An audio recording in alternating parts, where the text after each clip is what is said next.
Twins rust-proofing. The Chiefs have just come out on the ice for a warm-up period. They're about to try for their 5th consecutive win. They're getting a good round of applause from their own booster club, who have traveled all the way from Charlestown to be here in Peterborough tonight.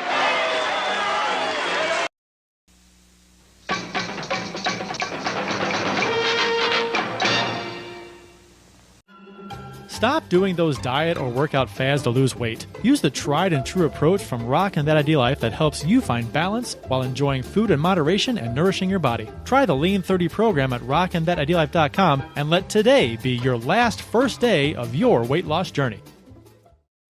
When buying or selling your home, you need to feel protected. Realtor Mike Burgoyne not only looks out for your interests, but as a St. Louis area police officer will make sure you feel safe and well-informed with every decision. Email Mike at strikewithmike.com and start the process today. That's Mike at strikewithmike.com. Welcome to episode 13 of season 13. This is episode number 444 all time of the often imitated, never duplicated. I have nothing here. Rip, rop, rippity-doo. We're the original St. Louis Blues hockey podcast. Let's go Blues Radio. Special thanks to our sponsors, Dustin from rockinthatidlife.com and Realtor Mike Burgoyne, who you can email at mike at strikewithmike.com for proudly sponsoring the show. Please check them out. Also, don't forget to check out our t-shirt shop at letsgoblues.com for some well-designed and fairly priced Blues-themed t-shirts.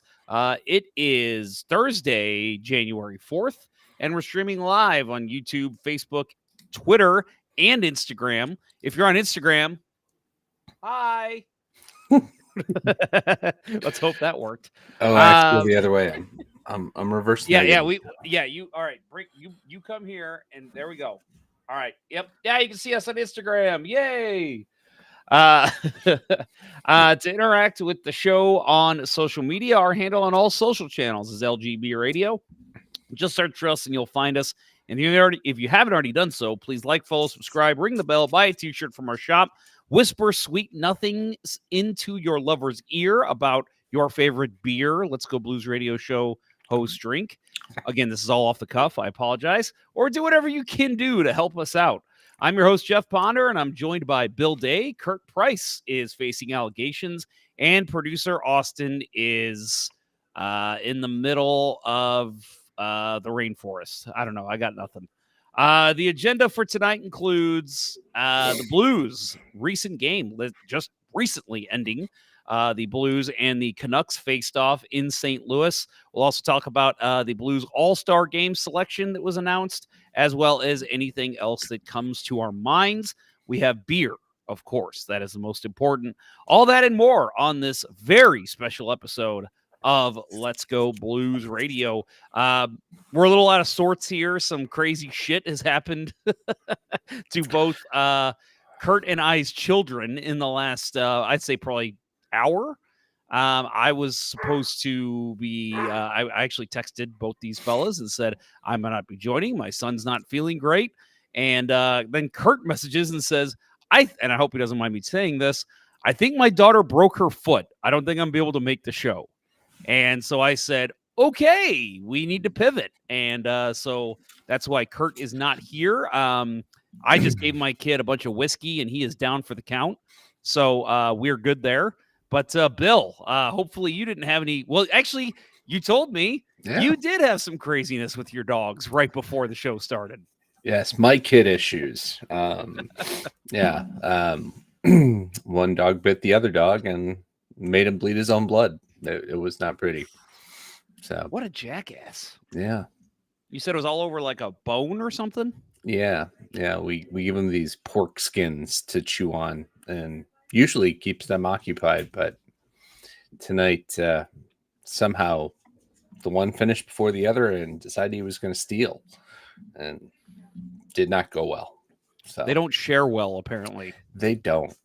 Just like children. No. Yeah. My one dog is a real dick. So we tell him that all the time. You're a dick, Fritz. Oh, I utter that phrase. I actually, I don't know if I told you, I got bit by my dog a couple weeks ago, like full on actual bite, not playful bite. And I was very upset. Yeah. He goes to, so my wife typically goes to bed before I do, and he always lays in my spot. And when I'm ready for bed, because I'm a night owl, I'll come in a couple hours later or whatever, and he'll kind of groan and grumble like an old man, like, "Oh, I gotta get up," and he starts, "Oh," and then he'll get up slowly and move. Well, for whatever reason, this one time he was grumbling way more than usual. And I went to pat his head, like, it's okay, and he just reached up and bit me right on the hand. I was like, what the hell? It's midnight. My wife's been asleep for 2 hours. And I started yelling at him. I'm like, what the fuck is wrong with you? And he gets into the corner of the room and just, yapping like a burglar was in the house. Like he was, I guess I startled him. I don't know what. And luckily he didn't break the skin, but still the fact that he bit me, I'm like, okay, you're not sleeping in here tonight. You can go to the couch. Yeah, that's he was being protective of Jess. I guess maybe that's what it was. Maybe he didn't. I don't know. Maybe I didn't give him time to smell me. I don't know. It was odd. He doesn't normally act like that. So that was upsetting, but dog problems, right? Right. We've plenty of them here. Yes, we do too. So to open the show, I do want to send out a congratulatory message to our friend of the show. And actually, I like to consider her an actual friend of mine now. Goaltender for the PWHL Minnesota team, Amanda Levier, as well as Lindenwood legend, Nicole Hensley, as well as, of course, for those of you who follow women's hockey or USA hockey in general, Nicole Hensley is the goalie for the Team USA, and she's a hell of a netminder if you've never seen her play. That's the tandem in Minnesota, so they got some damn good goalies in Minnesota. But also a huge congratulations to the closest PWHL team in St. Louis, Minnesota.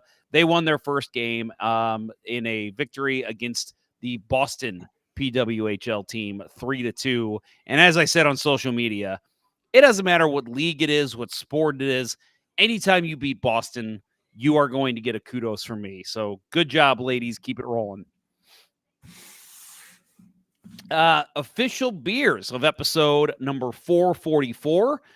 444. Is that right? Yeah, that's right. You can follow each of us on the Untapped app. Kurt, who's not here, is at CPrice12. I'm Jay Ponder 94. Bill is Billy Blue Note 33. I believe it goes Kurt, you, me. So I think you are up, sir. Yes, and I do need to correct you. It's far, farty, far.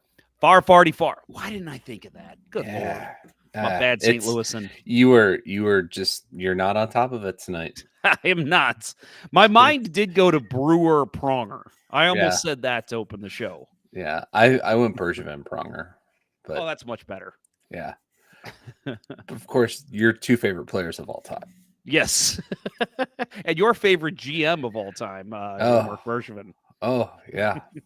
Brilliant man. Mm-hmm. Can't have an ego bigger than his in the room. So nope.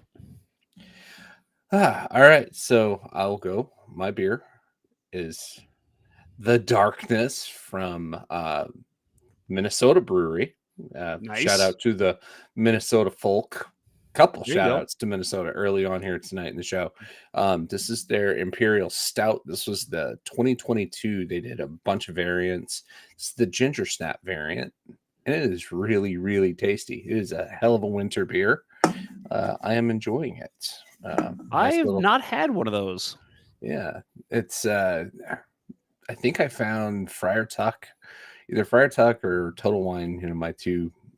My two go-to places most of the time. I walked in and they had the entire set of the 2022, and I bought them up. So nice. Yeah. Hold the beer up to the camera there. I want to see what it looks like. Oh, that's good and dark. Nice, deep and dark. Yeah, I'm using the Founder's chalice, but it's not a Founder's beer, so that's all right. I need a Surly one. Need to get my my buddy Ryan to send me down a Surly glass. So I'll just tell Lev to send us down 3 of them. Yeah. Hey, you know how you come on our show for free and we don't give you anything? Can you just send us 3 glasses from this brewery you need to go visit? Because I'm sure that's she what would love it. right.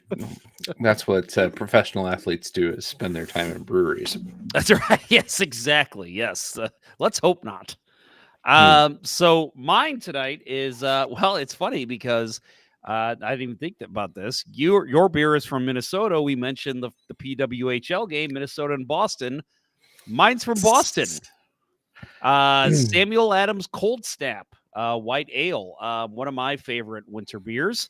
I was talking to my wife about how this, to me, maybe not so much right now, but like we're getting to what I consider to be the kind of dead season for beer, because, we're past the pumpkin and Oktoberfest. We're past the good Christmas ales. We've got like the cold snap and the variants of, like what you were just talking about. But like for me, it's like February, March, because it's right before summer comes. Man, it's hard to find really good beer. So you got to buy up all the good stuff in January to get you through the next couple months. Yeah, that's why I stock up on the stouts as soon as they are on the shelf, as soon as the fresh batches are on the shelf starting in October. I stock up, and we are. It's 10 p.m. Do you know where your children are? Sorry, go ahead. In the ER with broken foot. Yes. And hopefully not. Passed out with whiskey. Yes, and passed out with whiskey. For the love of God, people, just so you all know, I'm kidding. Yeah. He is drugged up, but not off whiskey. No, it's the good stuff. The 1905 recipe for Robitussin. That's right. Yep. Had heroin in it. I wish, man, that'd be way better. Yeah. Well, to open the show, again, we'll talk here very soon about the Blues and Canucks game, but kind of leading into that, there was some important Blues news that were going around. There was a couple roster moves made. So, unless you were living on a rock, you don't know this. The Blues did have a couple losses. Then they had a nice long break. This was actually their first game of the new year. So the Blues kind of did some different shuffling with their roster. First of all, Nathan Walker was recalled from Springfield. Justin Faulk was placed on IR with a lower body injury. Nikita Alexandrov was sent to Springfield I didn't even know this until the game started. That's considered a conditioning assignment, I guess, because he hasn't been able to play. So I guess is he waiver eligible? Walks? No. No. Alexandrov. Alexandrov? I'll have to look that up. I don't think he is. No, I do think he is. He's still. It's only on his second year of his entry level, right? Yeah, I don't think he is. But either way, they're calling it a conditioning assignment. Which again, because he hasn't been playing.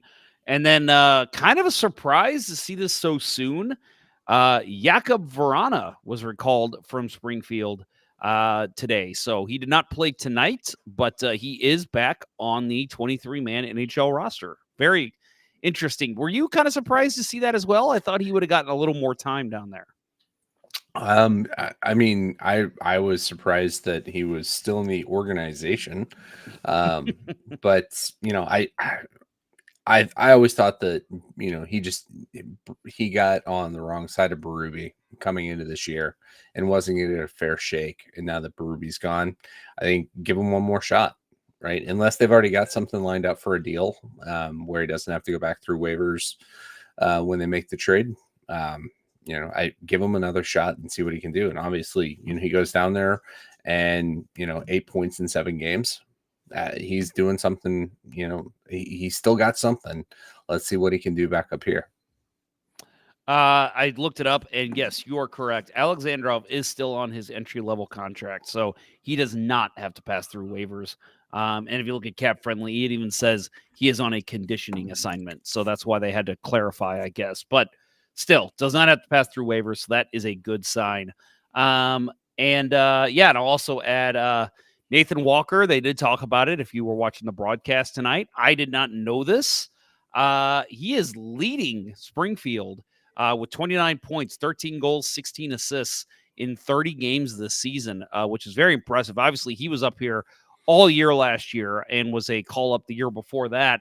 So I was a little sad. I've always liked Nathan Walker. I like his tenacity. I love his story. I mean, the fact that he's the first Australian-born player to play in the NHL is really awesome. Yeah, I was very excited to see him get called up and get a chance. He had an excellent scoring chance tonight that proved that he can be an NHL player. But I think, unfortunately for him, I feel like, and I'm going to throw out a name here that, honestly, Bill, you might be the only other person in the universe that knows this name. Stan Drulia. Does that name sound familiar at all to you? It does. So that was a guy, if you look up all AHL stats, this guy was like an AHL superstar for years. And then he came up into the NHL, I want to say with Vancouver, but I could be wrong. Maybe Tampa. One of those teams that wears dark uniforms. And he just could not cut it. He just was not an NHL player. But then he went back down to the AHL and was scoring all the time. Michel Picard is another guy that comes to mind. Blues player. Unfortunately for Nathan Walker, I think he kind of fits that mold where I think he still provides a lot as an NHL player, but in terms of being a point producer, he's just in this weird middle spot between the NHL and the AHL. So he's never going to be a guy that you can put on your top 6 or even probably top 9, but man, you can put him on your top line in the AHL and he's going to produce for you. Yeah, he's got the speed to be successful at the A level. He's got the speed to be in a fourth line, checking kind of guy in the NHL. Obviously had that one amazing game. Was it Washington, right, where he got the hat trick against them? I thought it was Detroit. Detroit, which might be right. I'm thinking he came up with Washington, so I'm probably confusing that. But he is a very tenacious player. High energy. Federico was talking about that tonight. Federico and Jamie Rivers talking about what a high energy guy he is, and he had an impact. I thought on his opportunity alone in front. As the smallest guy on the ice going up against the biggest guy on the ice, you probably don't want to try to cut back and go glove side on Demko. I thought he probably could have done a half fake, gone back stick side, and had a better opportunity, but. Great to find that open ice right in the crease. But yeah, it's always going to be hard when you're 5'2" going up against a 7'3" goalie, and that seemed to be the case there tonight. Yeah, and I am trying to find that game that we are talking about. Hang on. Well, I'll continue to vamp while you're doing that. So. There it is. It was Detroit on December 9th of 2021. Nice. 3 goals, +4. Pretty good game. Yeah, I remember that specifically because that was when all the Blues players were out with COVID, and it was just like they can't even house a roster because that was before they started allowing players to basically be exempt from the cap. So it was like you're literally going to make the Blues play with 12 players if you keep this up. So Walker was one of the guys called up and had an incredible game and filled in for. I believe it was Perron that was definitely out at that point. I mean, he had COVID like 7 times, so that makes sense. Yeah. I think we could just attribute it to him and be comfortable with that. Yep. But either way, no, very happy for Nathan Walker to be recalled. Verana, for those of you who might be wondering, 4 goals, 4 assists, 8 points in 7 games played. Again, I think you're probably right. Berube's gone. He was never going to get out from under that. So, maybe it was even Bannister who said, hey, might be time to give this kid a call up again, see what he can do under my system. And, if he plays the way we saw him play end of last season, Blues offense just got a huge kick. Yeah. Getting him, back into the scoring column and getting Kapanen going again, right? I mean that thought the monkey was off his back with the goal in Pittsburgh, but still looked on a little bit too much on the perimeter for me tonight. But we'll talk about we're that not seeing him. He's got such good speed, just like his dad did. And it's like, you just want to see him cut to the middle more. But it's, I don't know, it might be a confidence thing. I don't know. But it's like, man, get some speed going and then cut in on one of these smaller defensemen. Use your body to shield the puck. I mean, I know it's sounds easy coming from, a guy sitting here talking about hockey in his basement, literally. But still, it's like, you want to see a little bit more from him. I agree with you. I thought he started out the year great, but yeah, he's been a little suspect lately. Yeah, it'll be interesting to see if it's not him that comes out, Saturday when they go to Carolina and see Verana in there. Yep, we'll see. Very possible. Well, again, we are doing a post-game show here, so we will be talking about the last game played tonight. Very exciting one between the Blues and Vancouver. You are listening to Bill and Jeff on Let's Go Blues Radio. Don't touch that dial and don't go anywhere. We'll return after these messages.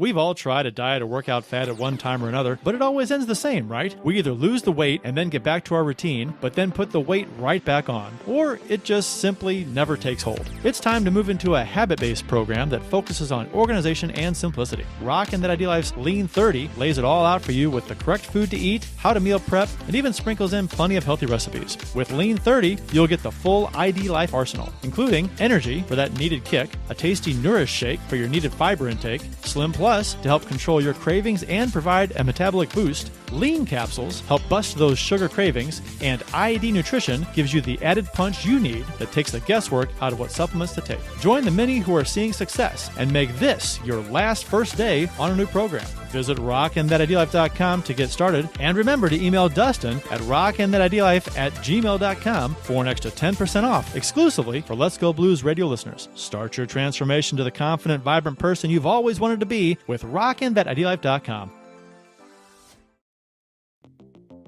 St. Louis hockey fans know how it takes a reliable captain and a team of hard workers to achieve major goals. As a police officer and a hockey player, Realtor Mike Burgoyne would wear the C in any situation. As a leader in the home buying or selling process, Mike has surrounded himself with a team of trustworthy inspectors, lenders, and escrow officers that work together more cohesively than Hall & Oates. And as a member of many teams in his life, Mike knows the service our first responders, veterans, nurses, teachers, and yes, even you Let's Go Blues Radio listeners provide the community, so he offers special rates to those individuals. Find the value in Mike's leadership and teamwork today by emailing him at mike@strikewithmike.com or calling 314-753-4060. He'll work closely with you and only show you the homes that match your goals. That email again is mike@strikewithmike.com or call him at 314-753-4060 and succeed with your new teammate today. Buddy, where's the spatula? Okay, kids, let's go. There's just one place to go for all your spatula needs. Spatula City! Spatula City! A giant warehouse of spatulas for every occasion. Thousands to choose from in every shape, size, and color. And because we eliminate the middleman, we can sell all our spatulas factory direct to you. Where do you go when you want to buy name brand spatulas at a fraction of retail cost? Spatula City! Spatula City! And this weekend only, take advantage of our special liquidation sale. Buy 9 spatulas, get the 10th one for just 1 penny. Don't forget, they make great Christmas presents. And what better way to say I love you than with the gift of a spatula? Spatula City! Spatula City! Hello, this is Cy Greenbloom, president of Spatula City. I like their spatulas so much, I bought the company. Spatula City, 7 locations. We're in the yellow pages under spatulas. My, where did you get that lovely spatula? Spatula City, we sell spatulas, and that's all. And now, back to Let's Go Blues Radio, the longest running St. Louis Blues podcast with Price, Ponder, and Day.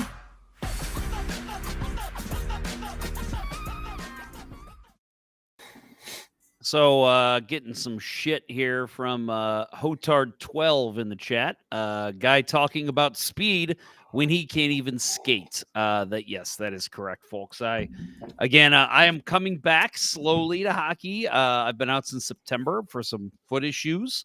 I did skate on Tuesday. If my physical therapist is listening, I just skated. I didn't play. But if anybody else is, if she's not listening, I did play because we had 6 defensemen in my H&A game. So I did play, and I limited my shifts. Still had some issues, but definitely felt a lot better. So Hotard 12, look out. I'm coming back, and I'll show you something about speed. No, I won't. I'm terrible. I don't have speed. That's one thing I don't have. That and a shot and passing and defensive ability and offensive awareness and agility, goaltending. All right. Do you have gumption? I have gumption. Yes, that is one thing I do have. You are Darren Pang approved. That's right. That's you right. may It's all that continue matters. playing, sir. I prefer spunk for that, but Darren Pang would call it gumption for sure. All right. So tonight, Blues and the Vancouver Canucks faced off in St. Louis, and the Blues took this one 2-1. Very exciting game. Very low scoring games lately for the Blues, which I enjoy. Bill, I know you're a goalie. You might agree with me. We had this discussion last time I was on the co-hosted the Puck podcast. Those guys love the high scoring games. And I told him, I'm like, listen, that is not me. I am a fan of the low scoring, not only because I like the good defensive plays and the good saves just as much as I love the good goals, because I feel like with goals, it's more exciting when you have a low scoring game because they're not coming all the time. So what are your thoughts, Bill? You're a fan of the lower scoring games, right? Yeah. I'm a fan of the St. Louis Blues, and the St. Louis Blues don't do well at high-scoring games. The game in Arizona earlier this year being an exception. But yeah, once the goals start going in, especially if Bennington's starting, I'm not comfortable. I think the identity of this team is win the low-scoring games, win by defense, and that seems to work. Don't get me wrong, I love tuning into other teams' crazy high-scoring games. You get them much more frequently in this day and age, the NHL. But yeah, if it's not a style of play that suits the team that we talk about week in, week out. So that's true. I prefer the lower scoring games, and as a goalie, I'm always going to prefer a goalie duel. Yep, me too.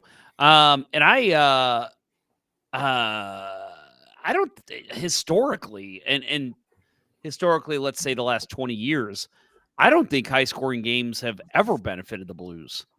Obviously back in the day before Joseph, when games were constantly 6-5, that's a different story. But I'd say this last 2 decades, I feel like every time it's a high scoring game, it's like, oh, Blues are going to lose this one. They're not going to edge it out with that extra goal at the end. It's going to be the other team. That's how I've always felt. I know, especially back in the Pronger days, it was very rare there was high scoring games. But, I'm saying even when right before Hitchcock, when this team would, Andy McDonald would go on a heater, it was like, well, he may have put up 4 points and Stepniak had 3 points, but they're still going to lose 6-4.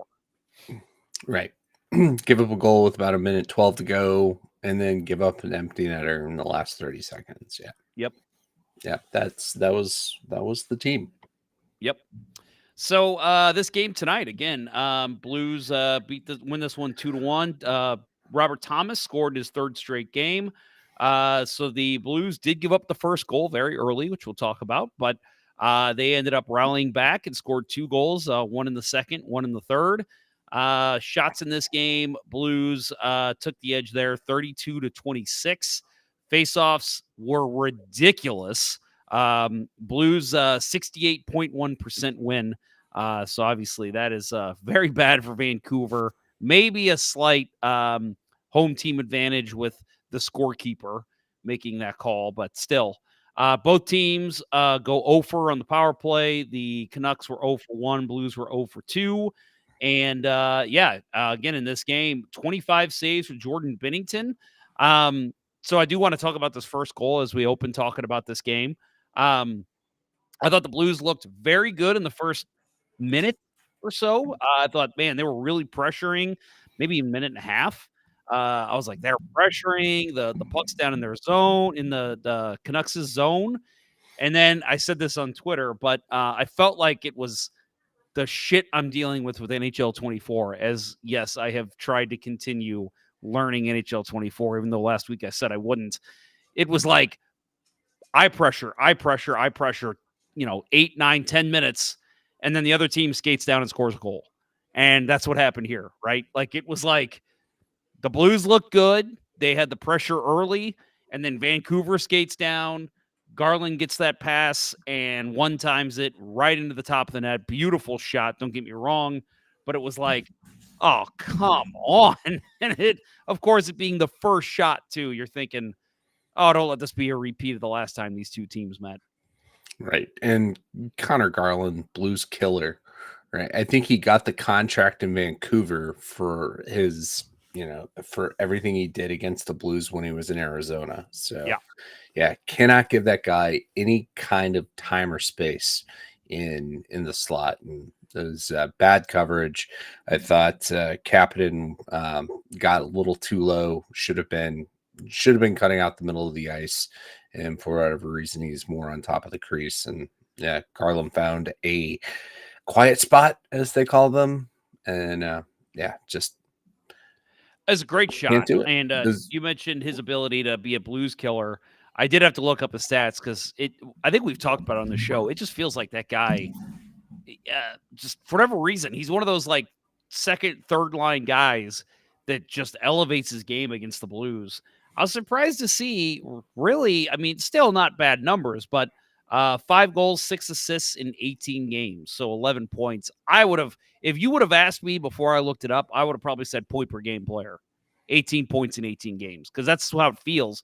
And maybe it's because of that 7-game in-season series the Blues and Coyotes had a couple of years ago during the COVID season, because I feel like at that time, he really was a Blues killer. Actually, you know what? I don't know if you want to vamp for me, if anything else to say about Connor Garland, but I'm going to look that up right now and see his points that year against the Blues. Yeah, no, that's that series, that just the worst stretch of regular season hockey that we will ever have to endure. A 7-game homestand against Arizona. And Connor Garland lit us up. Connor Garland, who are the other guys? Krause, I think Christian Dvorak, who now a Montreal Canadian, out for the season, torn pectoral muscle. That whole lineup, and of course Clayton Keller, right? That was his rookie year, if I recall correctly. But yeah, I still have nightmares about that. So that season, 8 games played against the Blues that season. 8. Whew. I mean, that was when they were only playing their division, but still. Mm-hmm. 3 goals, 5 assists. So he was a point per game player against the Blues that season. And I remember just because it's not just that he's a guy that, elevated his game offensively. He's also one of those dickhead type players where he's, getting the extra shot in on the forecheck. He's, making an extra poke at the goalie after the whistle. He's one of those types of players. So when you see him have a good game against us, it's like not to the level of, but it's like Matt Cook, Tom Wilson. You're like, God, couldn't it be anybody else to beat us? Yeah. Go ahead. So Ken Morris, he's mentioning the WJC. We will talk about that. And I do believe we've got a Kurt Price joining us now. Mr. Price, how are you? Testing 1 2. Testing 1 2 3. You are coming out of the wrong microphone, sir. Oh, figures. Of course. Yeah. Well, thank you for letting me know that. Let me fix it here real quick. All right. Well, I guess we should ask, Okay. how is your daughter? Is that good? Yeah. Yeah, you sound good. Well, her mom came by since I had her and my son here tonight. My son was already in bed, and she was getting ready for bed, and she dropped a laptop on her foot as she was packing her backpack for tomorrow for school. It was in the laptop sleeve, and it was unzipped. She didn't know it, and it slipped right out, and the corner of it came right down on her foot. No shoes on. And so it looked bad. She was in a lot of pain, tears, obviously, 14 years old, But yeah, so and we iced it up for about a half an hour. Still, she couldn't put any weight on it, couldn't move it. It was black and blue. And I'm like, it looked like something might be broken. I don't know. So, me not being a doctor, her mom came by and picked her up and took her over to taking her to Cardinal Glennon. So while I stay with my son. So, well, thank God. Yeah, thank God they're going to Cardinal Glennon, because if they went to Anderson, they would have amputated the other foot. My son went to Anderson a couple of years ago for a broken toe. Well, didn't know it was broken, thought it was like dislocated or something, and they fucked everything up. They were trying to pull on it and put it back into socket. It was broke. They took X-rays. They didn't realize it was broke. They're pulling on it, trying to like pop it back in, trying to push it, and they're doing stuff with it. And I'm like, and it was broken. And that I was had like, to be painful for they're him. fucking idiots. They were just, went to Cardinal Glennon, like, yeah, it's broken, and they put a pin in it. Even put a pin in it, and he was in a cast for a while, from the knee down for a broken like second smallest toe on the foot, whatever the fuck that toe is called. Pinky toe. The second smallest. Oh, ring toe. I guess it was the second, maybe the third, whatever. It was one of the smaller toes, and it was the fucking from the knee down cast. And it was funny because people will say, "Oh, you can't do anything for a broken toe." The hell you can't. They put a whole cast on his leg. You can, but yeah, I never did. I've broken toes before, and I just wrap tape around the other toe, and then I would still go fucking play hockey. Well, that's why, but that's good because you got to be the stand-in foot double for Jim Carrey and Dumb and Dumber when they got the nails done in the. Yep, that was me. Thank God he has flat feet. The pedicure. But I mean, a worst case scenario, I guess it's broke and it's going to be, she'll come home with something on it. So we'll see. When I find out, I'll let you guys know. Sorry to hear, man. It is what it is. It's just it was an accident. They happen, and I'm glad it, wasn't worse. So, yep. Somehow. Well, you live and you learn. Don't drop laptop on your feet. Yeah, that's not a good idea. Kids. Nope. No. It wasn't a Chromebook either. Chromebooks are light. This is a laptop. This was heavier duty. Windows 10 is heavy. That's Windows tough, 11, man. whatever it is heavy. At least it wasn't a desktop. Right. Yeah. I might be picking her toes up off the floor if that was the case. Yeah, that's true. So I did not watch the post-game interview, but Winning Unlimited, and there's some chatter going in here. Can we talk about the guy behind Robert Thomas and Jamie Rivers in the post-game interview? Did you see it, Bill? What happened there? No. I did. It was like it was some jagoff. It wasn't a kid. It was a guy, or was it? Well, it was I wouldn't say it was a kid. It was probably a early 20s guy, but I think. But yeah, he's just just like up against the glass, his face just like making all kinds of weird faces and stuff, and like he's like yelling, screaming. I'm like, dude, no one wants to see you. I'm just making an ass out of himself. Trying to see if there's any pictures that might come up. If I looked it up on social media here, I'm not seeing anything. I can. Oh well. I can Sounds like I didn't miss anything. And maybe during the commercial break, I'll stream it up and take a screenshot or something. Too late. We've already had our commercial break. Oh well, then whatever. Show's over, Kurt. Yeah, show's already over. You guys are rolling. Yeah, we are.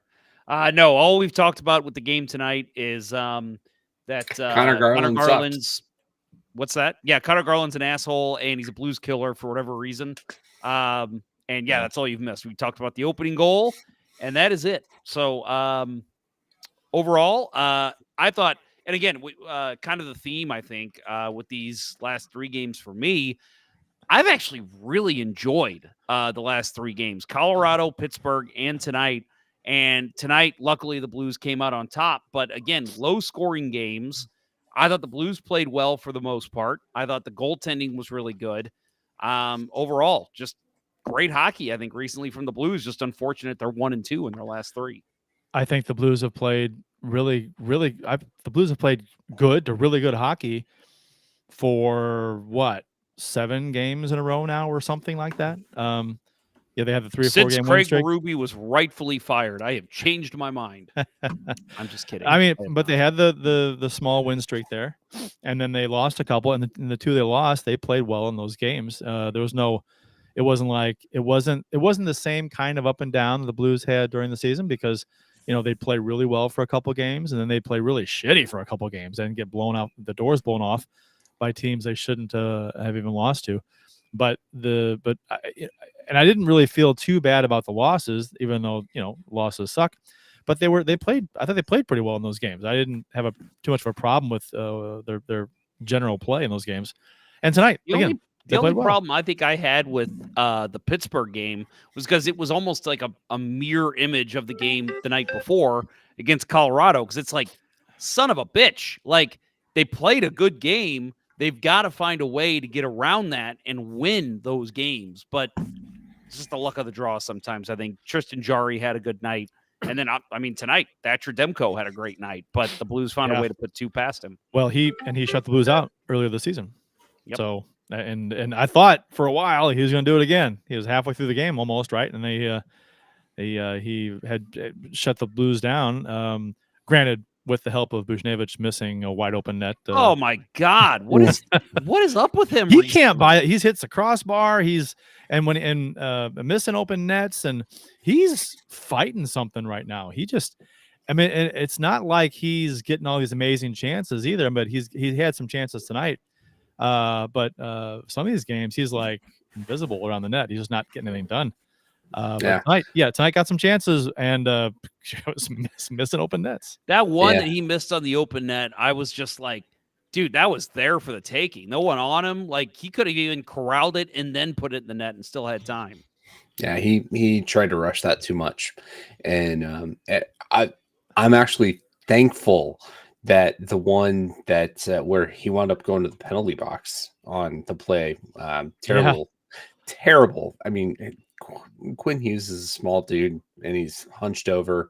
Stick inadvertently comes up and hits him. Stupid. Don't call that it's an offensive chance. But if I was going to say, if that puck goes in the net and Buchnevich gets it called back, he's going on a 10 more games of a gold streak. He also might have been thrown out of the game for screaming at the ref. They showed the only angle they showed of the actual stick, the high stick, was once from straight behind the goal, and they showed it one time that I saw, and I couldn't tell, because I didn't rewind it and do it again, if he actually made contact with the visor. Did he actually make contact with the visor? Couldn't tell from that angle. He did. I watched the Vancouver feed, and he did make contact with it. But like Bill said, Quinn's already a small guy, and he's hunched over. All Buchnevich is doing is battling to keep possession of the puck. I know. It's not like he came across like viciously. He's just trying to not be ragdolled, and the stick just ended up inadvertently hitting him in the visor. Yeah, but I get it, but I mean, it's still a high stick. I mean, you got to control your stick. But how often do you get a call where a guy is chasing the play and gets inadvertently high stick? No, I know that's ridiculous. I was surprised too that the call was on him initially. Yeah. But and everybody was. Well, actually, it's funny because John Kelly the thought it play was kept going. They didn't blow it until after he shot the puck. Right. Well, John Kelly was like, they're calling a penalty. I think it's a holding penalty, and I'm like, they just announced it was a high sticking. Yeah. Did you not hear that? Rivers is the one that said holding, and Kelly said, no, it's high stick. Yes. Yeah. Right. I'm like, somebody pay attention here, because I saw it on TV. They cut to the camera, cut to the official, and he said high sticking. I'm like, because I thought maybe it was a hold too, hold to pull to get by the defenseman, but and then they said high stick. I'm like, I guess he got him with a stick, and he did, but it's just like it was kind of an awkward thing. I mean, you can't argue it. I mean, it was a high stick. He got him. The Vancouver feed, they were they were much better apparently on the call because they right away were like, I think they're calling Buchnevich, and then the announcer even the other I think the play-by-play guy even goes, well, then why did they let him break in and take the shot? And well, it was the other guy bang, goes, bang. yeah, imagine if Demko would have been hitting the mask and hurt on a play like that. Well, it was bang bang. Yeah, they can't call it until he touches the puck, and he came in. He already had the puck. He had. Yeah, he no, did. Buchnevich had control. He couldn't have had the puck because his stick was up in the visor. His stick had to come back down to the puck. It did. It came down. What I'm saying is, it came back down to the puck, and he shot. No, he didn't shoot right away. Sure he had a good second and a half, which is a lot of time in hockey. Second and a half. Oh yes, he did. Watch it back. Watch the replay. Well, it's not going to be on the and watch the Vancouver feed. See, I'm surprised. I'm surprised that John Garrett wasn't saying, "Oh, Buchnevich tried to decapitate Quinn Hughes." No, he did not say that. He's John Garrett, cover a lot of ground in a second and a half, Jeff. NHL goalie. Great from a historical perspective. A great goalie name in the past, but I cannot stand him as a color commentator. No, they were actually very impartial. Thank you. Impartial. Call. Unpartial. You flunk English? That's English impossible. graduate here, guys. Yeah. But yeah, no, they were very good with that call. They were just kind of confused, as so was I, because I thought, and I think that's probably why the Blues announcers were confused, because again, I agree with Bill. I think Buchnevich had possession long enough for them to blow the whistle right away before the shot gets taken, or at least the whistle blows while the shot's being taken. To me, it was right after the shot was taken, and you got to blow that sooner, man. Like they said, what if the goalie gets hit in the mask and he's hurt? How? Let's see. What point of the game was that? Second period. Yeah. Let me look. Yeah, it's second period, 5:05. Oh, so early. Yep. So, kind of still talking about this game. So, Colton Parayko continues his comeback tour. Again, we don't need to break down every goal, but I did love him stepping in there and making a great play to just fire it on net. And I tell you what, man, when he just wrist shots it from like top of the hash marks, he hits the net 9 times out of 10. His slap shot is the one that goes wild. When he has time at the top of the marks and he just fires it with a wrist shot, it's accurate as hell. Yeah, no, I think that's one of the biggest improvements in his game this year is not trying to wind up and touch the ceiling before he shoots the puck. Right. He's got a very lethal wrist shot. And, looking at where the Blues scored tonight, I think they knew the book on Demko. And, those are 2 incredible shots blocker side. And, yeah, when, Parayko getting himself open, what a pass by Thomas to find him. And beautiful shot. I just absolutely loved that goal. Yep. So yeah, in this game, I thought, again, we talked about the goaltending. I was really impressed with both attendees in this game. Blues power play, they had 2 chances. I thought they were okay. I thought they actually looked better against Colorado and Pittsburgh, but couldn't convert there. They had that one, the bumper play that Curtis talked about. I don't remember who that was in the slot. Was it Buchnevich? Who one-timed the puck right in the slot, and Demko was there to make a really nice save. So, again, I think this game, again, the Blues didn't play exponentially better than Vancouver, in my opinion, but I think their quality of chances, and we'll have to look at analytics to see what they say. I thought the Blues had the higher quality chances. I thought this could have easily been a 4 or 5-1 game for the Blues. Is Bill looking it up? I just pulled it up. It was okay. Yeah, and the referee does put his arm up right away. There was no. But he didn't blow the whistle. He did not blow the whistle, but it was like a second. It's just inside the top of the circle when he puts his arm up, and then his stick comes down a number of feet later to the puck, pretty soon after the high stick, and then maybe it's a second, it maybe not quite that much from when he touches it to when he actually the whistle goes up, because you can see the official on the. I still feel like the game official should have blown it dead instantly, because that was clearly Buchnevich's puck.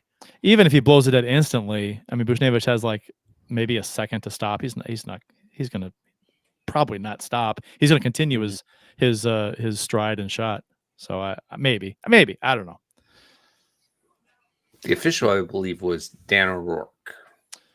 That sounds right. Who I don't believe is a favorite of Blues fans. No, he is not. All right, let me see if I can find it. Make sure you're right there. Yeah, here we go. Officials. Whoa, what is that first name? Shandor Alfonso? Ghislaine Hebert? Oh, yeah, Ghislaine Hebert. And Dan O'Rourke. So you were right. You know, the Vancouver officials, that the Vancouver broadcasters that, questioning the promptness of the whistle. I mean, let's be fair that, at least they blew the whistle when the correct team was touching the puck. You've seen before where they'll call a penalty when the team that is going to go on the power play had the puck, and they blew the whistle because the wrong team had the puck, and they get that fucked up. You see that all the time. Didn't that happen recently to the Blues? Yeah, like last game or 2 games ago. Yeah. It happens all the time. Yep. The wrong team has the puck where they should not blow the whistle, but they do. And they're like, what happened? Oh, it's a penalty on them. We had the puck. Why'd you blow the whistle? Oh, I got confused. Hockey's a fast game. It is. And there's a lot they have to consider. I get that. But it's like, you're professional too, so get it right. Yeah. So again, this game ends 2-1. Robert Thomas scores a big goal at the end. I thought the Blues overall, again, very good game for them. They have looked great since the coaching change. Yeah. And very impressed with their, especially offensively. I feel more confident when the puck's on their stick than I did even 15 games ago. It's like, man, they're going to control. They're not going to let it bobble to center and have a 3-on-1. They just look more confident in the offensive zone. Yeah. And they're moving. They're active. They're active without the puck. A lot more so anyway than they were earlier in the season. And thoughts on Kessel tonight? He had that one really bad giveaway. Yeah, that was bad. That was awful. But I thought it was fine otherwise. The minute that happened, he was like, fuck, I'm getting sent down. What's funny is that as soon as it happened, I'm like, don't let it be Kessel. Oh, fuck, it is. Yeah. I thought the same thing, because I saw Krug out there, and I was like, hopefully they're in the middle of a line change.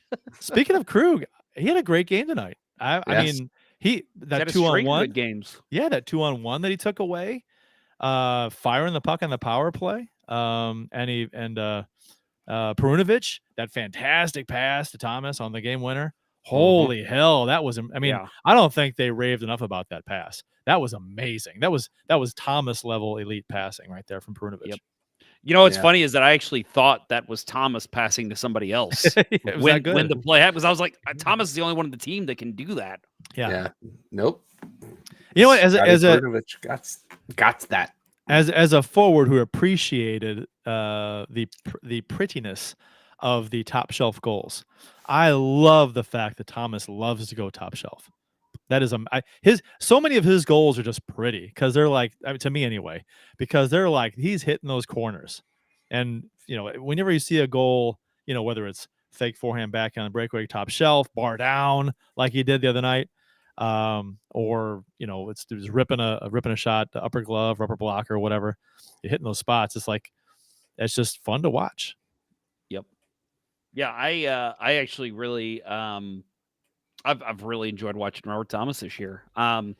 If you are a longtime listener of this show, I thought 2 years ago, I was like, that dude disappeared when the games mattered. That has not been the case this year. He has rounded out his game so well. And again, defensively too. Like, well, they showed the stat I know tonight on the Blues broadcast because that's where I started. But Andy Strickland a couple nights ago posted something on Twitter about his projected numbers compared to Ryan O'Reilly the year he won the Selke. And they're pretty similar, and Thomas is scoring at a higher pace than O'Reilly did that year. So, and we all remember how amazing Ryan O'Reilly looked his first year as a St. Louis Blue.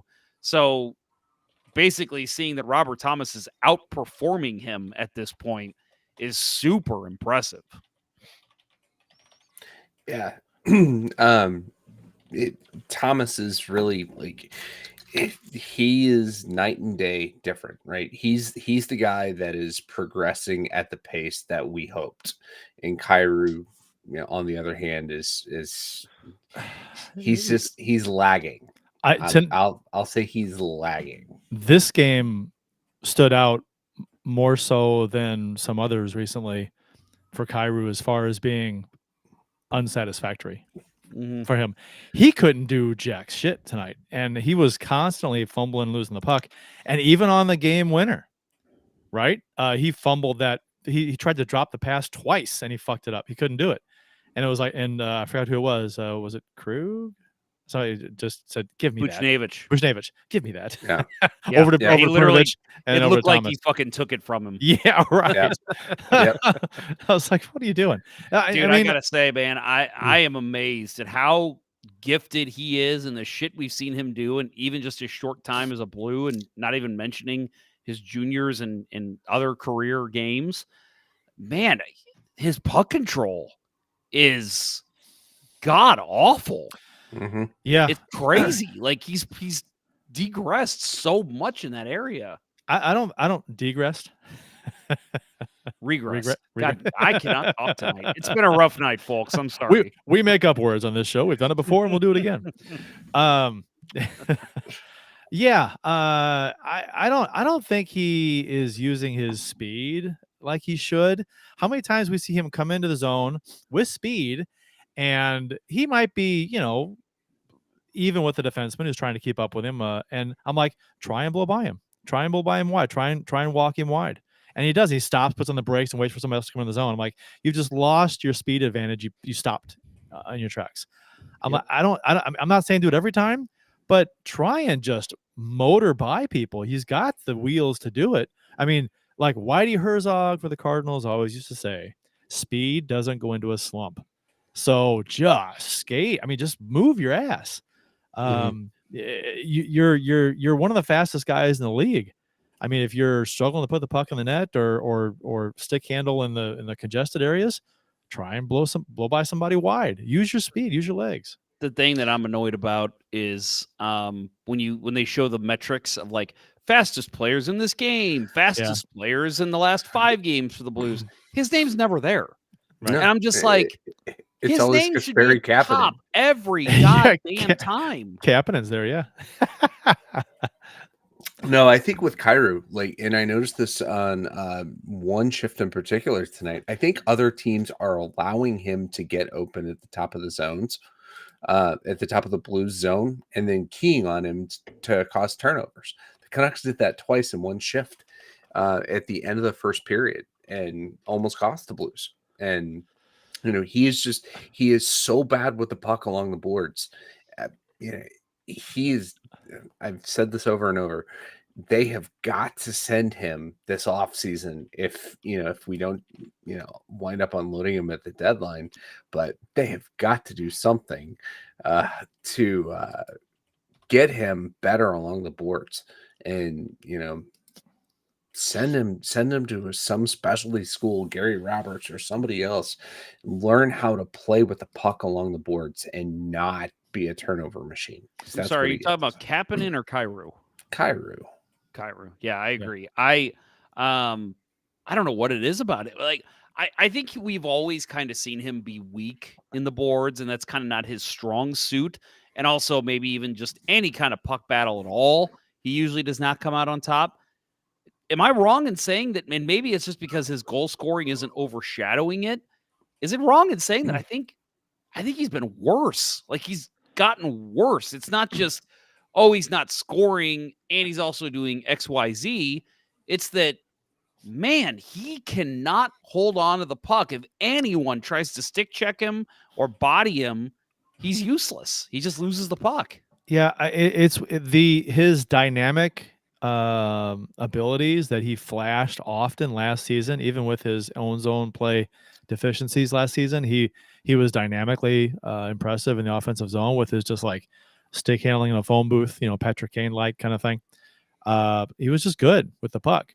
In open ice, right in the middle of the ice, dangling around people. I haven't seen that aspect of his game in forever.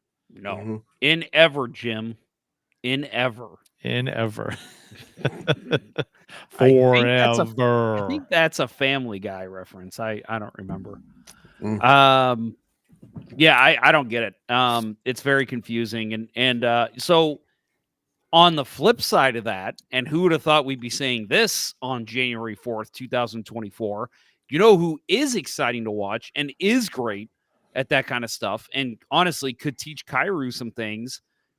I love Jake Neighbors' game tonight. Oh, yeah. Absolutely. Jake Neighbors, that play when he was he stole the puck and he rushed in. Any other defenseman, he's smoking by, but Quinn Hughes stays with him stride for stride, basically even catches up to him completely. And I think a lot of players there still try to body themselves to the net, but Neighbors just having the wherewithal to just be like, I'm not going to fucking beat this guy. This is an elite skater, an elite defenseman in the NHL.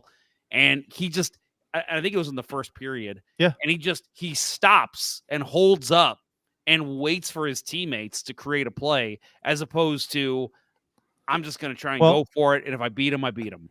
Wasn't it Hughes at a different point in the first period where he came down the wing and he did a little stutter stop where he stopped and then waited for the defenseman to slam on the brakes and then he went back to charge the net and he beat him. He had that was the same play. Okay, well he went to the net, but he was like he didn't just try and wheel by him. He actually made the smart play. Sure. I mean, he's got to try something different, change it up. So he got the defenseman put on his brakes and he just took off again. He just, and that's, I didn't finish my thought. That's my fault. But yeah, he stopped, looked, and then kind of twisted his hips and then went back towards the net. Yeah. And I think Hughes was not expecting that. That was fantastic. I mean, beautiful stuff. It's just it's hockey sense, as Darren Pang used to like to oversay. Hockey sense. We've got Matt Harris. Fuck it. This Blues team is winning the cup.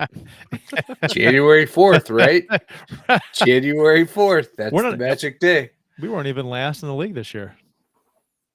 Jake Neighbors is the prototypical bottom six grinder with skill from our friend Light Sound Geometry, and also adds love Jake Neighbors. Yeah, I agree, man. I'm becoming a bigger fan of his more and more every time I see him play. I've always said, well, not always, but since the Cup year, that Oscar Sundqvist is the hardest working player on this team, outside of Ryan O'Reilly when he was here. But that might be Jake Neighbors now. That kid, he's always moving. He's always making the smart play. He doesn't have the bag of tricks that a Kyrou or Thomas has, but he's smart. Like you said, Kurt, that hockey IQ. Like he's always aware of what's around him and knowing what his limits are and makes the right play. He's the stereotypical really good bottom six winger that the Blues have traditionally tried to play in the top six role. Jaden Schwartz, anyone? Hey, you're not going to get me to talk bad about Jaden Schwartz after his Winnipeg in 2019. No, Jaden Schwartz, I really consider the closest facsimile for Jake Neighbors is Jaden Schwartz. I think they're very similar. I think Neighbors is a little stronger and has a little higher hockey IQ. Schwartz is a little faster. Yeah. I think Neighbors has, especially this season, all because of the season, has developed into that, has walked into that conversation. Because I think before this season, he was always like, he's a nice player, bottom six guy who will string together a handful of good games and impress you and then disappear for a while. and he has done just so much more this season on the ice as opposed to just putting up a few points. He is just making things happen all over the ice. Justin Scott, I'm going to call this out because this is exactly what I said when we previewed this season. I think the thing with Blues is they need a second-line winger to play with Shen. I think if this team is serious about trying to make the playoffs, we were looking at the opening day lines and kind of the depth chart, and I saw Kapanen basically listed as the second right winger on this team. I said then, I'm like, they need to fill that spot. That I like Kapanen. I still do. But I think they need to get one more top 6 winger in here. And I'll say there's potential that could be Jake Neighbors at least this season. But I would like to see if they are serious about getting into the playoffs, they got to make one move to get one more solid winger on that second line. I don't think they make any moves for a top 6 guy unless they can somehow get somebody for really cheap. And I don't think they're going to make any kind of move where they're going to give away a pick or a prospect. Oh, no. There's not a chance in the world. Not in a season where expectations weren't that high coming in. And they are pretty much where we thought they would be. They're like right on the edge of the playoffs. What if you could work out some kind of deal where you're trading a pick with Kapanen for a guy that has term? So like maybe 2 or 3 years left on his deal. That's a proven top 6. If it's a hockey move to make the team better in the long run, oh yeah. I mean, I've always said that. So you're basically just saying not a rental, right? I don't see them. I agree. I don't see them trading away, a first-round pick for a top 6 guy, or whatever. I don't see that at all. Or a second-round pick and a high-level prospect that we're watching in the juniors right now. I don't see that at all. No. Yep. What about waiting for the college season to end and Jimmy Snuggerud being that guy? Traded? No, not traded. Oh, bring up on the second line with Shen. To bring up, yeah. For a second liner in his first season, I don't know. Maybe. You know what? But isn't that the cost you want to pay? Right? Give the kid a shot in his rookie year and not have to go up an asset. I mean, to bring somebody else definitely worked. It worked for defense with Charlie McAvoy in Boston. It worked with Chris Kreider in the Rangers. Completely possible. I don't think they want to start. Well, they might give him some games, but I don't think they want to start the clock on his contract. What's like 7 games? Is that what it is? Yeah, but I think it's 8. 8 games. But I think that in this scenario, playoffs don't count towards it. I don't playoffs think. don't count. And he's not going to come up until Minnesota's season's over, and they might get upset, but they should go pretty deep this year, right? I'm all for bringing him up to give him a cup of coffee at the as a black ace and as a fill in the playoffs. Sure, why not? Harris. We need an elite sniper that's not going to be playing top line minutes. Maybe be a good veteran presence. Oh God, that's Phil Kessel's music. Beautiful. We already have a Kessel on this team. Yeah. Anytime I can pull out my wrestling announcer voice, I'm always happy. So thank you, Matt. Would you sign Kessel for $1 million? Yeah. Oh yeah. Yeah, I would too. For this year, why not? Just see what he's got. Well, unless you've got younger guys you want to get NHL experience instead. Comment of the show. Phil Kessler. That might be the comment of the show. Phil Kessel on a 1-by-1 league minimum. Let the man top off on enough hot dogs for life and ride off into the sunset. He could even get sponsored by Steve's Hot Dogs. That would be incredible. Oh. You know that if Phil Kessel signs, the minute that happens, Steve Ewing will be like, "Oh, we got to get him in. We got to bring him in." Yeah, it's good point by Hotar 12. Name the last time the Blues gave a rookie top 6 minutes for a season to go ahead. I'll wait. Well, the head coach probably makes a big difference here too. I'm gonna say, and I don't know. Don't quote me if this is correct. When Peter Sena came up, I remember them playing him a lot. when he first came up. And it was that kind of thing, right? College kid, played University of Denver. I was going to agree with Lights on Geometry that I was going to say like Oshie or Perron. Yeah. But Perron that didn't get was top 6, though. You don't think so? I think he did. I don't think he did. Yeah, but that Like, was how- completely different scenario, right? That was they were the future, right? Yeah. This Oshie, is- maybe. You might be right on Oshie. I don't think Perron did because Murray kept sitting him. You don't think? You think? Well, like I said, the head coach makes a big difference too. It's like you got your Berube, you got your Yo, you got your Hitchcock. I don't think any of those guys are going to be as likely to play a rookie kid at top 6 minutes. Bannister is probably the most likely out of all those guys. Mm-hmm. So, I mean, Bannister, and then like a Davis Payne, right? Like yeah, that's something he would have done too. Sure. Any other thoughts on this game tonight, folks? It's just good to see the Blues playing a much more consistent brand of hockey. The past week and a half or whatever it's been, 7 games, 2 weeks. I even with the 2 losses thrown in there, like I said, they played well in the losses. They should have beat Colorado, could have beat Pittsburgh. So I'm happy with the way the team is playing right now, and they just knocked off a very, very, very good Vancouver team.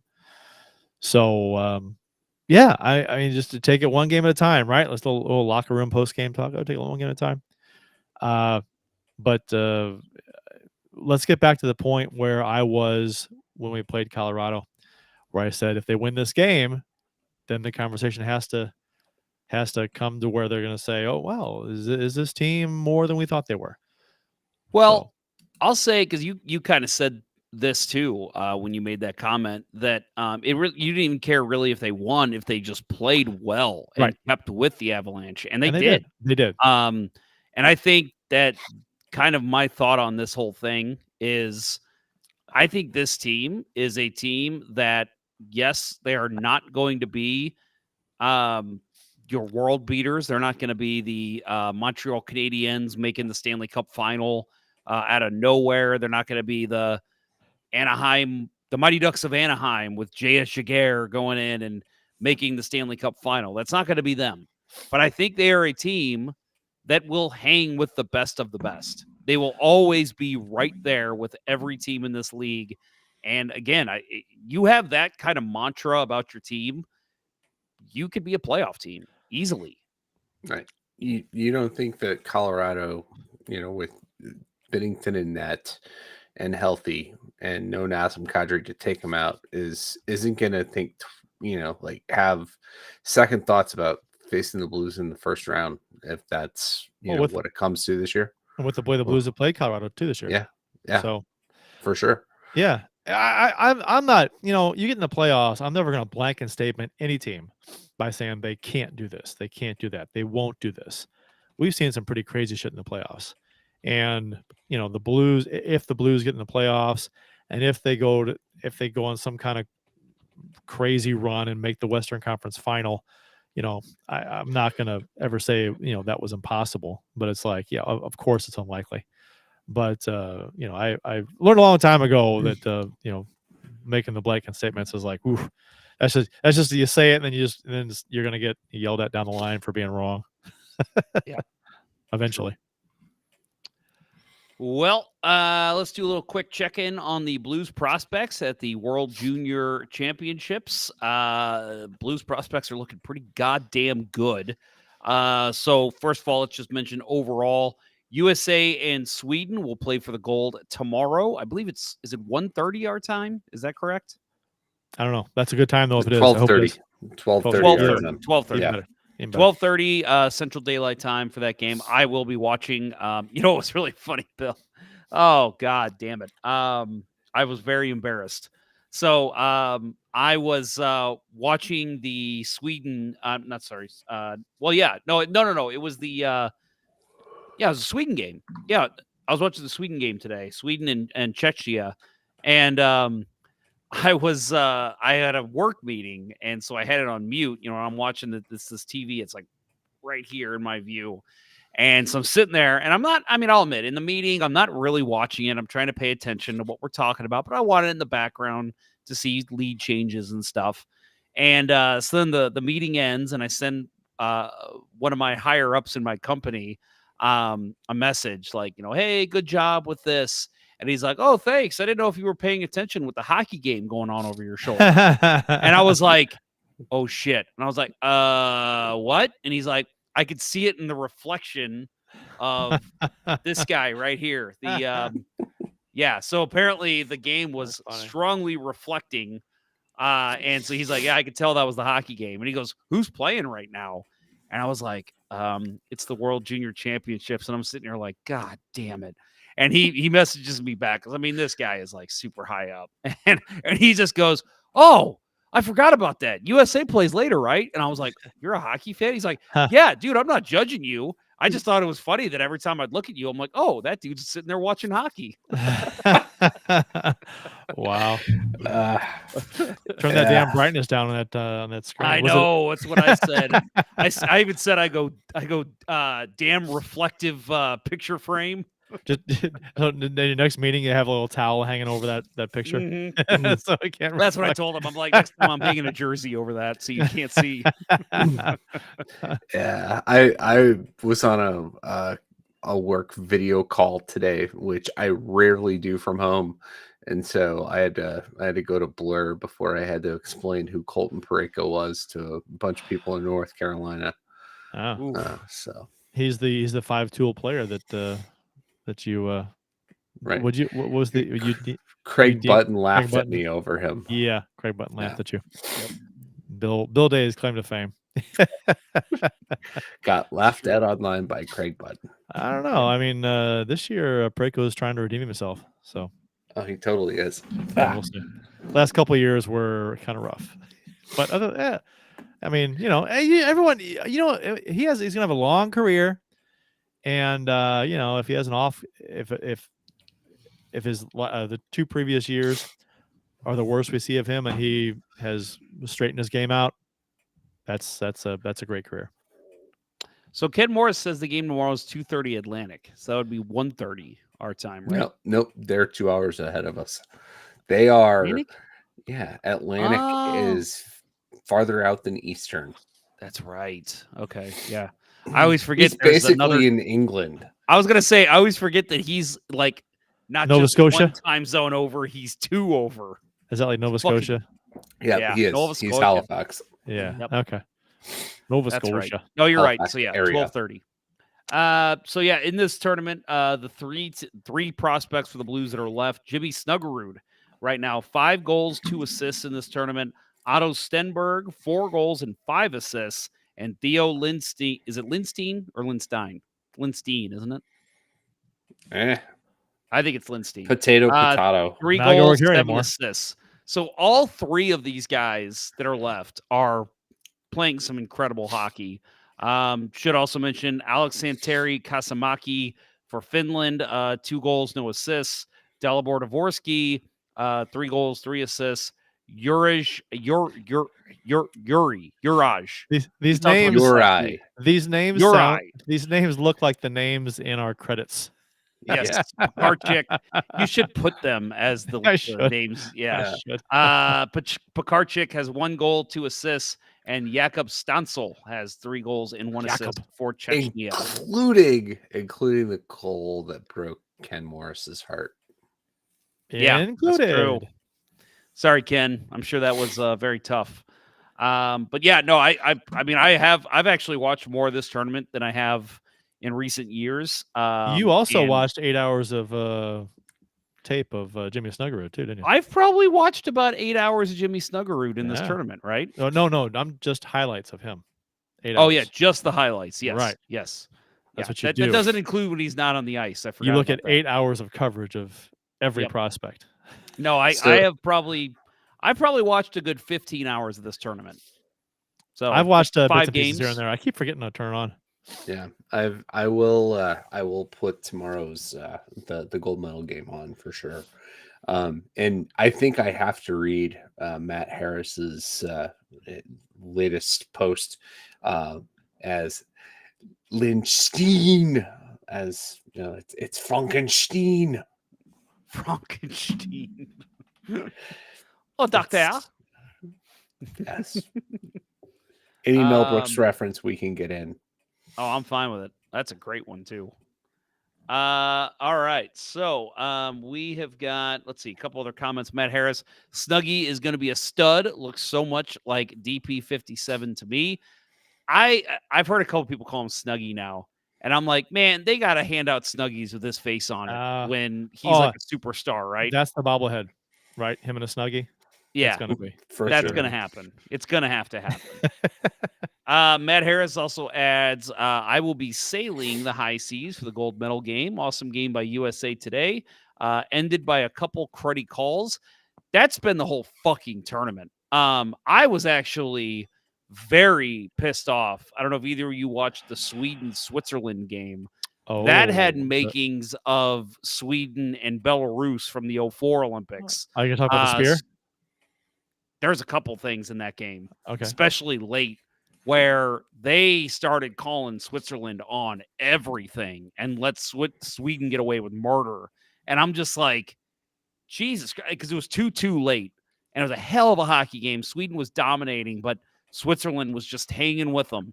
And, yeah, late, Sweden scored on the power play on a tic-tac call, and I was annoyed as hell because, you know, it's in Sweden, so, of course, everybody's coming out saying, well, of course they're going to let Sweden win this game. But it's like, you need to avoid giving people ammo, right? Like, when the referees make terrible calls against Switzerland, that's what people are going to go to. So don't make fucking terrible calls. But it was rampant in that game, and it's been the whole tournament. Did you have any comments on the spearing call late in oh God, late in I forgot who was playing. You saw it, right? The spearing call. I saw it. I'm drawing a blank because I've watched so many games. Wasn't it the Canada game? Was it Canada? I don't think it was Canada. It was shoot. Who in the chat? Which game was it was Switzerland and Sweden. Switzerland and Sweden. Okay, yeah. So hang on. Let me. That's right. It was reviewed and overturned for slashing, right? Oh, was it? What? Really? Are we talking about the same play? It was a spearing play kind of behind the net. I thought that was what I saw, that they reviewed the spearing and they overturned it to slashing. Did they? I thought they called it a spear because people were pissed off about it. Okay, well maybe that's not the same play. I mean, maybe I'm thinking of something different, but well, go ahead and vamp. I'll pull it up here. Okay, go ahead and look it up. But yeah, I just the officiating has been awful.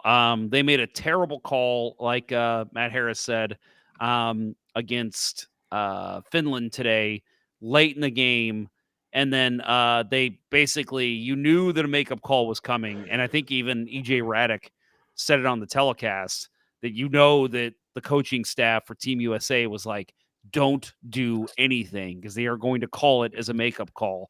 That's exactly what happened. Two guys kind of collided, and all of a sudden USA got a penalty late in the game. And it's just like, Jesus Christ, like, let these guys play. Stop calling everything. And that's exactly what just kept happening. The overturned call was Canada. Canada and it was Canada was involved. Canada's Ty Nelson had a controversial major penalty call completely overturned after lengthy review. Is that what you're talking about? No, I'm talking about, I know for a fact the one I'm talking about is from Switzerland and Sweden. So that must have happened in Canada too. Okay, well, I didn't catch that one. Huh. Yeah, I got the Twitter blast of Jeff O'Neill going off about how the worst officiating he's ever seen, and that seems like an annual thing whenever Canada gets, it isn't doing well in the World Juniors. But I'll say, I think it's been bad for everyone, and I hate to fucking say this because it sounds shitty. I think it's been bad for everyone except Sweden. Yeah, Sweden's a damn good team. Don't get me wrong; they very well could win the whole thing, and it would not surprise me because they are that good. But as the home team, I feel like they have gotten a lot of breaks. Yeah, that is always the worst when you go for a travel tournament and the home teams, the officiating's in for the home team. Had that happen once or twice in my life at very, very low levels of hockey. But to see this at the most elite level of junior is pretty disgusting. Yeah, I remember I had a tournament in Chicago once when I was a kid. I was like 10 or 11, and there was this kid that Chicago. He came up and he got a hack on me, and I just turned around and I just said, "What the fuck?" Referee calls me 2 minutes for unsportsmanlike, and the kid even looked at the ref and goes, "I slashed him. You should call both of us." And the coach for the Chicago team was even like, "Yeah, call them both. My player shouldn't have done that." And he's like, "I didn't see the slash. I just heard the language." And I'm like, fuck you, dude. Like, what the hell? Come on, man. Like, we know they're the Chicago homeboys, but come on, cut us a break. All right. Well, All-Star game selections were made for the upcoming All-Star game. A lot of changes coming this year, which we've talked about before, and I'm sure we'll talk about again, but we just can talk about the selections now. So I'm not going to go through the whole selection process, but basically they named a player from each NHL team. Excuse me. The NHL named at least one player from each NHL team. Fans will select the final 12 players. That's 8 skaters and 4 goalies through the 2024 NHL All-Star fan vote, which is underway and runs through January 11th. Fans can vote at nhl.com/vote and via X, formerly Twitter, and the NHL app. So some of the names that were taken, Connor Bedard from Chicago becomes the youngest All-Star of all time, apparently. So they had to put that in our face a million times. Philip Forsberg from Nashville, Kirill Kaprizov from Minnesota, Connor Hellebuck from Winnipeg, Clayton Keller, St. Louisan from Arizona, Nathan McKinnon from Colorado, Connor McDavid, of course. We've got Jake Ottinger from Dallas. And then in the East, we'll mention, Alex DeBrincat from Detroit, Nikita Kucherov, Austin Matthews, Tom Wilson from Washington, which was interesting. And then, of course, Brady Tkachuk from St. Louis. And, of course, the St. Louis Blues representative so far, the lone representative for St. Louis. We'll see if any more get in. Robert Thomas. I think that was a no-brainer pick for the NHL. Correct? I mean, you could have made a case for a couple players. I think Colton Parayko comes to mind, but it had to be Robert Thomas. Right. Oh, sure.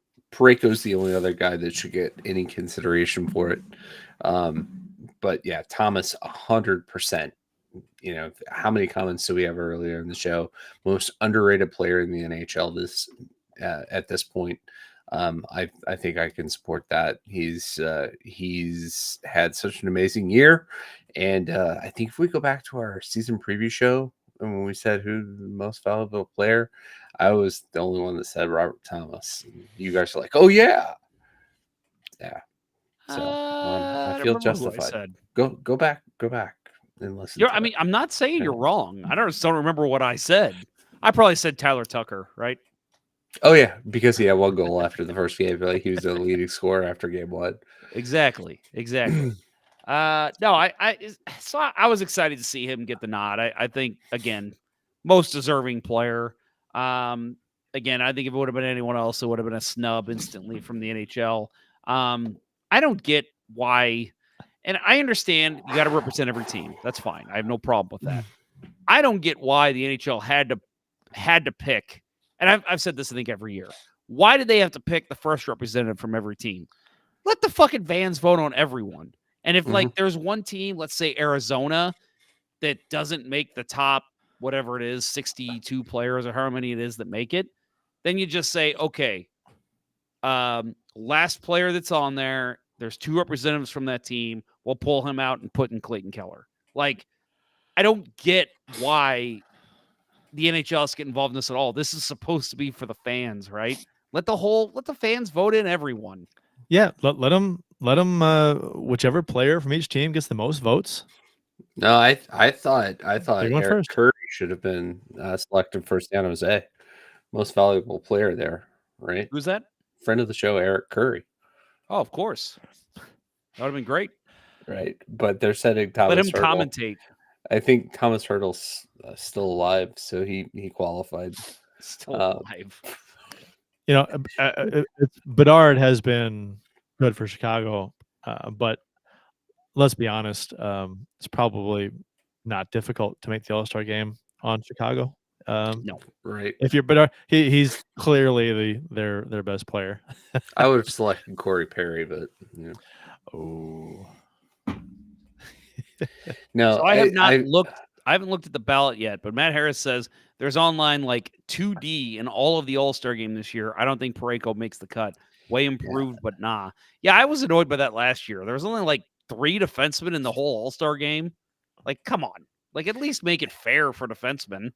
Well, of the players they announced in the West, right? 3 goalies and only 1 in the East. Only Shesterkin, but you got Talbot, Ottinger, and Hellebuck. So, and they're still going to pick 4 more goalies. That's just crazy. Yeah, 8 skaters, 4 goalies. Yeah, 4 goalies. So they'll pick 3 for the East and 1 for the West.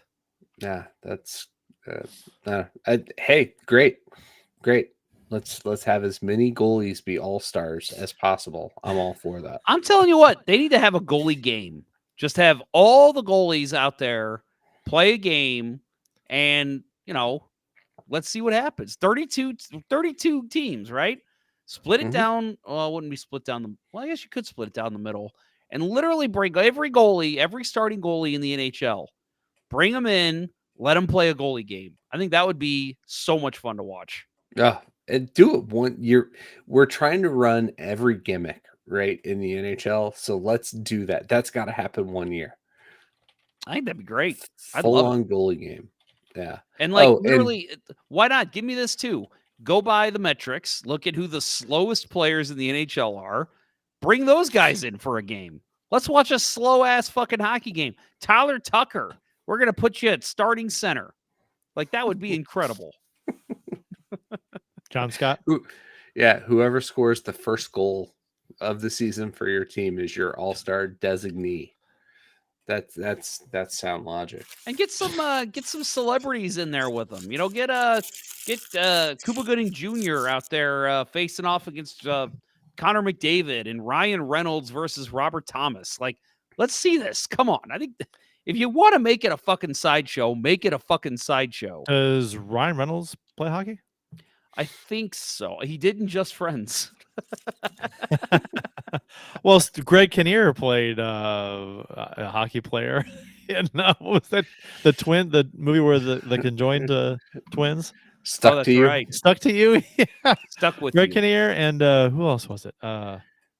Matt Damon, wasn't it? Matt Damon. Yeah. Yep. They played hockey in that movie. Yeah. Why not? Well, guys, I think that is it. Unless there's anything else you want to add. No. I'm good. Keep it up, Blues. We may be getting together next week, right? We were supposed to this week, but shit came up.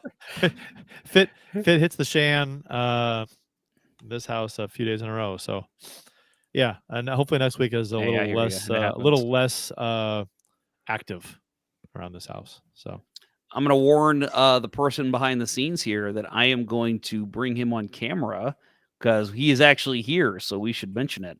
I'm bringing you on in 3, 2, 1. Also, real quick. Oh, hey, friend. Real quick. What's up, dude? Before Austin takes over the show. Typically what I do. They ran my daughter by a friend who is a technician, an X-ray technician, I guess. And she just wanted to look at it before they took her to the hospital. And she said she didn't think it was broken, but they took her to Cardinal Glennon anyhow to make sure. So that's the update. Does awesome. Does the friend have, like, is she been in the business so long she has X-ray vision? Have no idea. That would be pretty sweet. That would be pretty sweet. You know a superhero? There should be an app, an X-ray app on your phone. I'm sure that wouldn't cause cancer, but yeah, No. Or cost a lot. Sit that bad boy in your pocket all the time. Right. No problem. Yeah, no problem. Won't be an issue. Yeah, right. So yeah, we'll see. And apparently, the people who looked at my daughter at Cardinal Glennon were like, "Why isn't the wound cleaned?" I was like, "It's not really an open wound; it was a scratch." And I'm like, "She just got got out of the shower," and so it was like, she's about to shower like 10 minutes. So I was like, "She was clean." What do you want from me?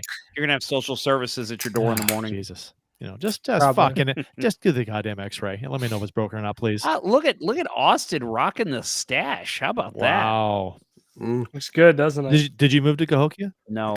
I've been hanging out in Belleville too much. Oh, is that right? What part? Swansea. Oh, my grandma used to live in Swansea. There you go. And then she passed away. Oh. So moral of the story is don't hang out in Swansea. Huh? See what? I said, way to bring down the show. Sorry. This was a long time ago. So I can bring down the show if you want. It's okay. What do you mean you can bring down the show? He already has. Why is Mystery Hockey Theater up on the screen? Yeah, I don't know who did that. Oh, shit. It was the only 4-screen overlay that Jeff could find. That's good. There we go. There we go. My bad. That's why we have a producer, damn it. I just show up occasionally at this point. Is that a Brady Kachuk jersey you're wearing? Do you have a Tarasenko one? Very nice. I don't. Oh. No, I want to try and finish off my St. Louis jerseys this year. So Do you have Clayton Keller? Not yet. I need to get Keller, Matthew.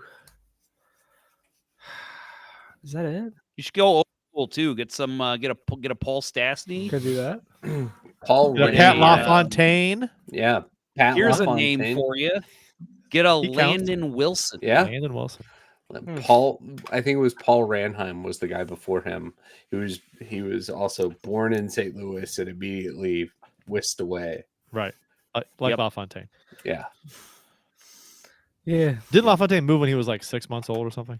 No, I think he was a little older. I think he did play here. He did play here. Right. He played at Kirkwood. Yeah. Everyone plays at Kirkwood. Kirkwood Stars. That's Joey Vitale's stomping grounds right now. You know that? Yeah, that is true. I've driven by his house. That's my friend. I've looked in his my friend windows. Mason, his two nice. My friend Mason, his twins play for the Kirkwood Stars. So does and he tells me how much it costs because he's like, so here's what it costs for a player. Now imagine having two at the same age, and I'm like, oh God. That sounds horrible. Yeah. How do you even afford a So house? does what's his name? He was on the show, goalie, never really made the NHL, played a couple games. Mike McKenna? Mike McKenna, yes, sorry. Couldn't think of his name. Never really made the NHL. What are you talking about? So as far as like never gonna be on the show again, Fred of the show. Mike yeah, McKenna. Thanks for that. You know what I mean. He made the NHL more than you. I'm not being critical. I was trying to he didn't play a whole lot of games in NHL. He lived the life. He didn't play a ton of games. 35 games in the NHL. That's pretty good. I'm not knocking it. I'm just saying he's not a career. He's not like. Why do you hate Mike McKenna, Kurt? I was just gonna say this show's gonna go on for another hour and a half. I think his kids. I think one of his kids or his kids play for the Kirkwood Stars as well. That's where I was going with this. Yes, Matt Harris, Joe Wool is a St. Louis boy. He's that's right. He's St. Charles County though, right? He's like from pretty far out there, but you know, not the real St. Louis. Not the real St. Louis. Nope. Fuck off, Illinois fucks. You're not really St. Louis either. Oh yeah, fuck you both. Clayton Keller. Yeah. Clayton Keller is an Illinois boy. Swansea. Well, you know what? Brandon Bollig, friend of the show, is also a St. Charles boy. Mm-hmm. First St. Louisan to ever win a Stanley Cup. Anybody who who says that Clayton Keller is from St. Louis is a goddamn liar. He's from Swansea, Illinois. So good things do happen in Swansea, is what I'm hearing. Yeah. Besides St. Louis metro grandma's area. Come on. dying, it sounds like good things come out of Swansea. You don't get to claim the Illinois side when it's convenient. But I want to. I claim it because I claim St. Charles is part of St. Louis. I claim it for I feel like it's the same. Sports betting. That's the only thing that I like about Illinois.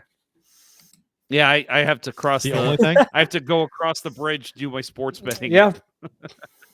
I literally go across the JB 35, Bridge yep. and I sit on the side of the highway, and that's where I do my sports betting. If you keep going a little bit, there's a gas station that everybody sits at. The first exit in Illinois. Is that Highway 4? I don't know. I can't remember. 55. It's not 4. That's not 55. What the hell? All right, this show's gone on long enough. Best guys. thing about Missouri is the gas prices. That is Very true. We do have much better gas prices. Oh, than yeah. Illinois. I go over there often, and I make sure to fill up if I can. We Very didn't talk about this on the show, did we? All right, let's go another hour and talk about what Woody I saw Unlimited just posted. Have you seen the whole Solani trailer? Yes, and I cannot fucking wait. I thought you said the whole salami trailer. That should be the name of the movie. The whole salami. It's called what? Minor Leaguer? Is that right? It looks good. I mean, yeah. If you're It looks if you're a awesome. hockey fan, if you're not a hockey fan, don't know who these guys are. I'm sure it's like, well, that's awful. But I think the hockey people would love this. Yeah, if you've not seen it, go on YouTube right now. Look up Minor Leaguer. Not right now. Listen to us first. But when you're done listening to us, look it up. It looks hilarious. Apparently, they make a fake rivalry between Hull and Solani, and they both own minor league teams, and hijinks ensue. It looks pretty good. I can't wait. I don't even care if it's terrible. I'm watching the shit out of this. Oh, I'm gonna go see it opening night. I don't give a shit.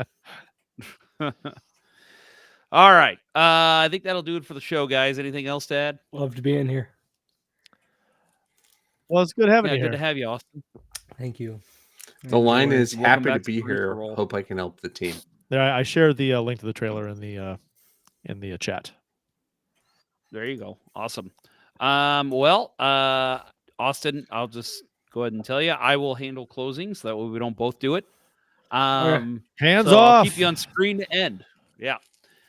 Support for Let's Go Blues Radio is brought to you in part by ID Life, the world's only truly personalized vitamin platform based on a health assessment of your DNA.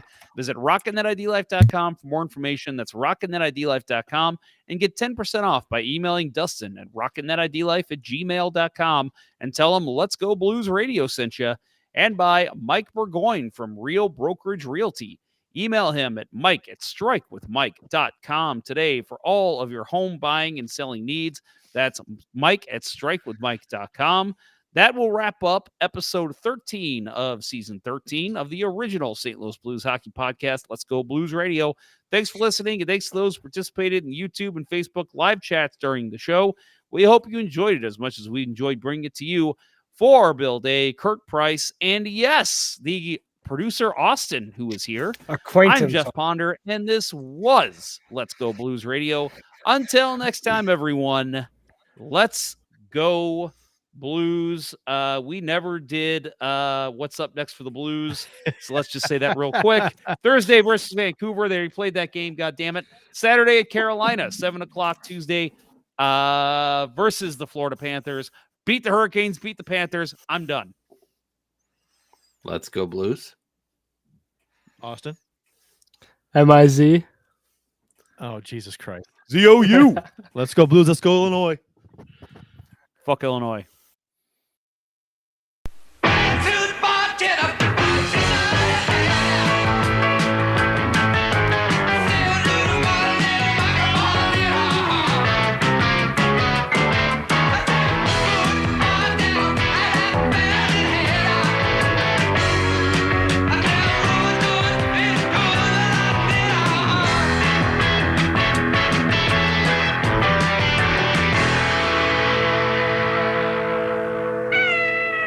Sit, Ubu, sit.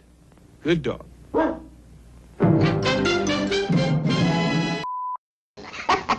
You thought I was going to say, son of a bitch, didn't you?